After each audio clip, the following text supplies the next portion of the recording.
ଆଜିର ପ୍ରଥମ ପ୍ରଶ୍ନ, କେଉଁ ପ୍ରାଣୀର ଆଧାର କାର୍ଡ଼ ତିଆରି କରିବା ଦରକାର? ଏ ସିମ୍ପାଞ୍ଜି, ବି କୁକୁର, ସି ବିଲେଇ, ଡି କୋଅଲା। ଏହାର ସଠିକ୍ ଉତ୍ତର ଅପସନ୍ ଡି କୋଅଲା। ପରବର୍ତ୍ତୀ ପ୍ରଶ୍ନ, ପିମ୍ପୁଡ଼ିର କେତୋଟି ଗୋଡ଼ ଥାଏ? ଏ 2ଟି ଗୋଡ଼, ବି 6ଟି ଗୋଡ଼, ସି 8ଟି ଗୋଡ଼, ଡି କିଛି ନୁହେଁ।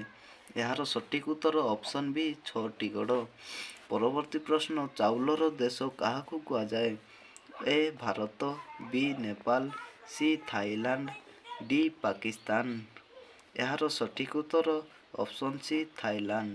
ପରବର୍ତ୍ତୀ ପ୍ରଶ୍ନ, ଠେକୁଆ କେଉଁ ଦେଶର ରାଷ୍ଟ୍ରୀୟ ପଶୁ?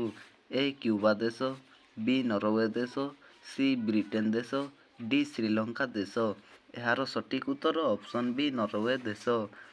ପରବର୍ତ୍ତୀ ପ୍ରଶ୍ନ, ଭାରତର ଜାତୀୟ ରଙ୍ଗର ନାମ କ'ଣ? ଏ ନୀଳ, ବି କଳା, ସି ଧଳା, ଡି ସାଫ୍ରନ୍। ଏହାର ସଠିକ୍ ଉତ୍ତର ଅପସନ୍ ଡି ସାଫ୍ରନ୍।